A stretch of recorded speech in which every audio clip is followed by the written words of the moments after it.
आज के इस वीडियो में क्लास 12 के गणित के महत्वपूर्ण प्रश्नों के बारे में बताया जाएगा और यह महत्वपूर्ण प्रश्न हर साल के पेपर में पूछा जाता है। तो आप सभी लोग इस वीडियो को एक बार पूरा जरूर देखिए और 5 नंबर जो है पक्का कर लीजिए। तो यह क्वेश्चन जो है जो दिया गया समाकलन π/3 π/6 जो है नीचे निम्न सीमा है, ऊपर उच्च सीमा दिया गया है dx बटा 1 प्लस करनी में tan x का मान ज्ञात कीजिए। यह प्रश्न हर साल के पेपर में 5 नंबर में पूछा जाता है। तो कैसे हल किया जाएगा आज के इस वीडियो में जो है आपको बताया जाएगा और एक एक लाइन जो है आप सभी लोग अच्छे से समझिएगा। यहां पर जो क्वेश्चन दिया गया है समाकलन क्या है π/3 और नीचे जो दिया गया है π/6 है dx 1 प्लस √tan x है। यहां सबसे पहले कौन सा काम करेंगे तो यहां पर सबसे पहले इसको i बराबर मान लेंगे। क्या मानेंगे i बराबर, और यहां tan को जो है तोड़ देंगे। tan का सूत्र होता है tan थीटा बराबर सूत्र होता है sin थीटा बटा क्या होता है cos थीटा होता है। किसका सूत्र है यह? tan का सूत्र होता है sin थीटा बटा cos थीटा जो है ये tan का जो है फार्मूला हो जाएगा। और यहाँ tan थीटा को जो है तोड़ा जाएगा, tan के जगह पर क्या रखेंगे sin थीटा बटा cos थीटा इसके जगह पर रख दिया जाएगा। तो अगला लाइन जो बनेगा क्या बनेगा, अब लिखेंगे यहाँ पर i बराबर क्या बन जाएगा i बराबर, और समाकलन ऊपर π/3 है, π/3 आ गया और नीचे π/6 है और यहाँ पर ऊपर लिखेंगे dx हो गया पूरे का बटा है और नीचे 1 हो गया प्लस tan के जगह पर क्या लिखेंगे तो tan के जगह पर sin x क्या लिखेंगे यहाँ पर sin x बटा में क्या हो जाएगा cos x हो जाएगा। sin बटा जो है यहाँ पर cos x हो गया। अब ये cos का गुणा एक में करके जोड़ के पूरे का बटा हो जाएगा। तो अगला लाइन क्या बनेगा i बराबर हो जाएगा समाकलन हो जाएगा π/3 हो जाएगा π/6 हो जाएगा, कास में गुणा करेंगे तो क्या बनेगा dx बटा कास का गुणा एक में होगा तो अंडर रूट जो है कास x हो जाएगा, under root cos x plus under root जो है साइन x हो जाएगा, अंडर रूट साइन x हो जाएगा पूरे का बटा जो है अंडर रूट क्या बनेगा कास x हो जाएगा।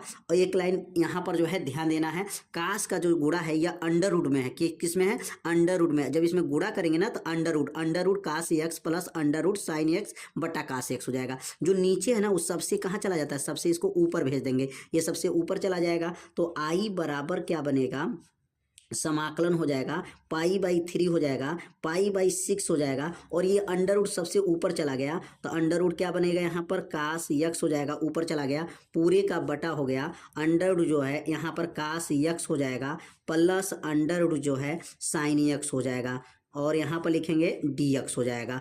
ये बन जाएगा समीकरण नंबर 1 हो जाएगा। क्या बनेगा समीकरण नंबर 1 बन जाएगा।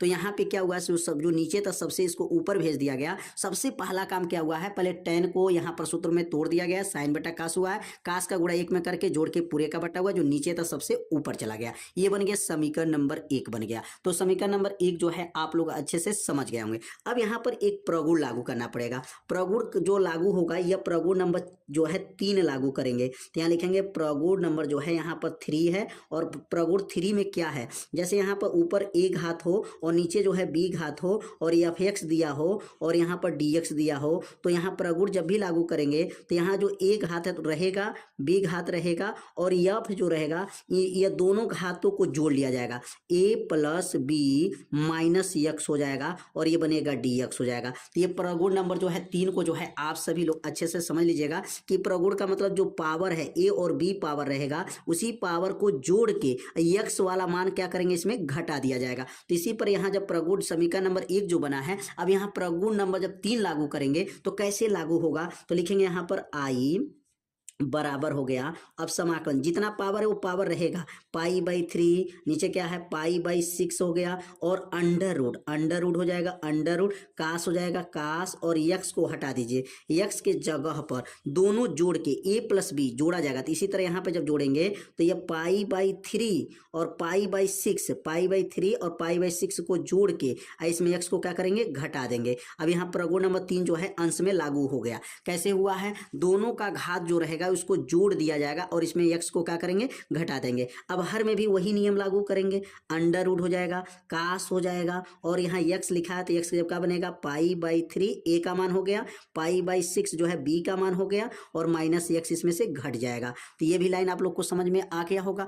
प्लस हो गया, प्लस है, और अंडर रूट हो जाएगा, यहाँ लिखेंगे साइन हो जाएगा, और यहाँ पर अब क्या बनेगा, पाई/3 a का मान, पाई/6 जो है b का मान, और x यहाँ पर घट जाएगा। तो यह जो प्रगुण लागू गया कि यहाँ पे लागू हुआ, और बगल में लिख देंगे dx हो जाएगा। ये प्रगुण कौन सा लागू हुआ, तब प्रगुण नंबर इसमें 3 लागू किया गया। कैसे लागू किया गया, ध्यान दीजिए, जितना ये पावर यहाँ ऊपर और नीचे दिया है वो पावर को जोड़ के x घटा देते हैं, पावर को जोड़ के x घटा देते हैं, पावर को जोड़ के x क्या किया है, घटा दिया है। पाई/3 और पाई/6 जो मिलाएंगे इसको 30 अंश, ये 60 अंश होगा, 60 30 जोड़ेंगे तो क्या बनेगा, 90। ये दोनों 90 हो जाएगा, ठीक ना, क्योंकि पाई/3 को क्या कहते हैं, 60 अंश, और पाई/6 को 30 अंश, तो 60 30 जोड़ेंगे तो क्या बनेगा, 90। इसको दोनों को जोड़ने पर 90 हुआ, ये भी 90 हो गया, और ये भी 90 हो जाएगा।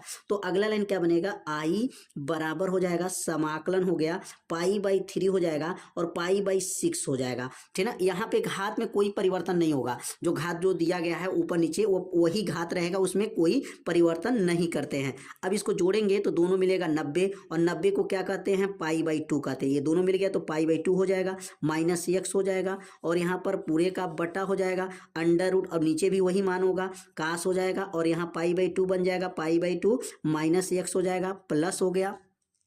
अब यहाँ पर भी 90 बनेगा, अंडर रूट क्या बन जाएगा, साइन हो जाएगा, पाई/2 हो जाएगा, पाई/2 माइनस x हो जाएगा, और यहाँ पर लिखेंगे बगल में dx हो जाएगा। तो अब ये पाई/2 कहाँ से आया, पाई/2 मतलब 90 अंश कहते हैं, पाई/2, और ये पाई/3 को 60, क्योंकि पाई के मान 180 होता है, और 3 से भाग करेंगे तो कितना बनेगा, 3 से भाग करेंगे तो 60 हो जाएगा, और यहाँ 180 का 6 से भाग करेंगे तो 30, तो 60 और 30 जोड़ेंगे तो 90 हुआ, 90 को पाई/2 कहते हैं। पाई का मान 180 होता है, 2 से भाग करेंगे तो 90 बन जाएगा। अब ये सूत्र बन गया, कास 90 माइनस थीटा, यहाँ पर भी cos 90 minus theta, sine 90 minus theta, यहाँ पर जो है सूत्र लागू करेंगे 90 माइनस थीटा वाला। अब क्या बनेगा, यहाँ पर आई बराबर हो जाएगा, समाकलन बन गया, पाई/3 हो गया, पाई/ जो है 6 हो जाएगा। अब कास है तो ये क्या बन जाएगा, कास है तो साइन बन जाएगा, तो लिखेंगे यहाँ पर साइन x हो गया, पूरे का बटा हो गया, कास है तो क्या बनेगा, साइन हो जाएगा, साइन x हो जाएगा, प्लस हो गया, और साइन है तो क्या बनेगा, कास x हो जाएगा, और ये क्या बन जाएगा आपके यहाँ पर dx हो जाएगा, और ये बनेगा समीकरण नंबर 2, समीकरण नंबर 2 बन गया। अब यहाँ पर ध्यान दीजिएगा, समीकरण 1 और समीकरण 2 को आपको ध्यान देना है। अब इसके हर में देखिए sine x plus cos x, मतलब प्लस में आगे पीछे किया जा सकता है। और समीकरण 1 में ऊपर देख लेंगे, समीकरण 1 में क्या बना है, समीकरण 1 में देखिए क्या है, ऊपर देखेंगे कास है, और नीचे क्या है, कास प्लस साइन नीचे, तो दोनों का समीकरण 1 का भी हर देखेंगे, और समीकरण 2 का भी हर जो है, दोनों का हर जो है सेम आया है, बस आगे पीछे आया है, ठीक ना, उसमें ये आगे है और ये पीछे है, ठीक ना, समीकरण नंबर 2 में। तो समीकरण 1 और समीकरण 2 को क्या करेंगे, जोड़ लेंगे, समीकरण 1 और समीकरण 2 को जोड़ेंगे, तो जोड़ने के बाद क्या बनेगा, तो नीचे लिखेंगे समीकरण 1 और समीकरण 2 को क्या करेंगे, जोड़ने पर। तो अब यहाँ पे लिख लेंगे समीकरण 1 और समीकरण 2 को क्या करेंगे, जोड़ने पर। तो लिखा है यहाँ पर समीकरण 1 तथा समीकरण 2 को जोड़ने पर, समीकरण 1 तथा समीकरण 2 को जोड़ने पर। अब दोनों समीकरण को क्या कर लेंगे, जोड़ देंगे।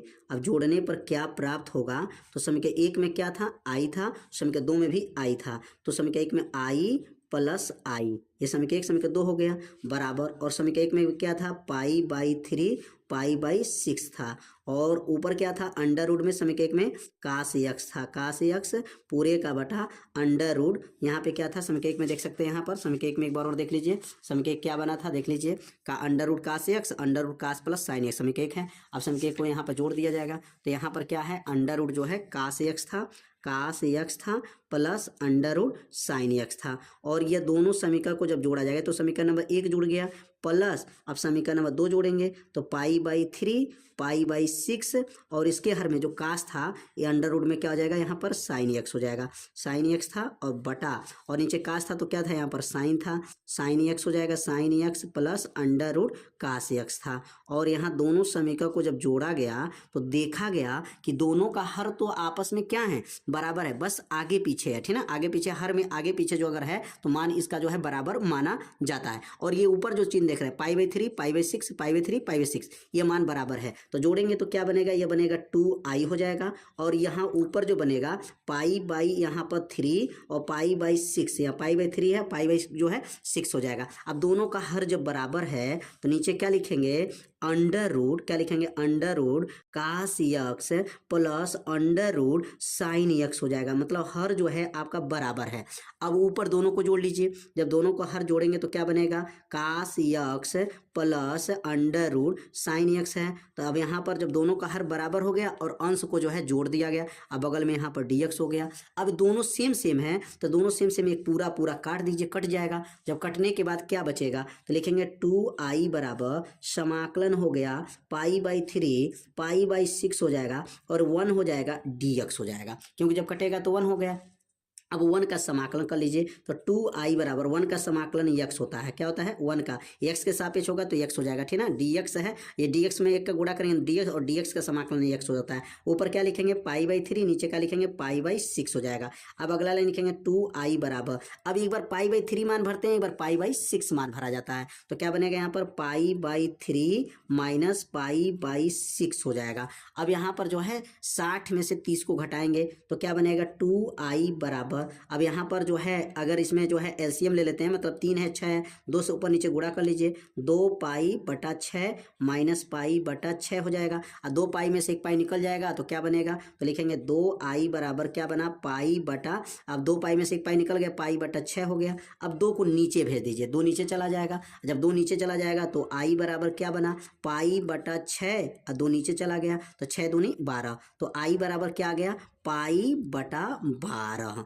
पाई बटा 12 जो है इसका क्या हो जाएगा, आंसर हो जाएगा। तो समझ में आ गया होगा कैसे इसको हल किया गया है। यहाँ पे ध्यान दीजिएगा, जब ये मान भरते हैं ना तो पहले उच्च सीमा मान भरते हैं, उच्च सीमा में से निम्न सीमा वाला मान को घटा दिया जाता है। अब दोनों का जब मान देख रहे हैं, या आप ऐसे भी कर सकते हैं, इसको 60 कहते हैं, इसको 30 कहते हैं, 60 में से 30 घटाएंगे तभी 60 आ जाएगा, ठीक है, 60 में से 30 जाएगा तो 30 हो जाएगा, और 30 को पाई बाई 6 कहते हैं, ये 60 अंश है और 30 अंश है। आने तो क्या कर सकते हैं, एलसीएम ले लीजिए, मतलब ये 3 है तो इसको 6 करना, हर बराबर है तो 2 से ऊपर नीचे गुणा कर लीजिए, हर बराबर हो जाएगा। 2 पाई में से 1 पाई गया तो पाई बाई 6 हो जाएगा। यहाँ याद रखना है क्या, कितना कहा जाता है, 60 और ये 30 है, लास्ट में जो है 30 आया, 2 को नीचे भेज देंगे, 6 दूनी 12, पाई बटा 12 आ गया। तो उम्मीद करते हैं यह प्रश्न आप लोगों को अच्छे से समझ में आ गया होगा, और यह प्रश्न को आप सभी लोग अच्छे से तैयार कर लीजिएगा, क्योंकि ऐसे प्रश्न जो है हर साल के पेपर में पूछा जाता है। तो मिलते हैं अब अगले भाग में, तब तक के लिए जय हिंद, जय भारत।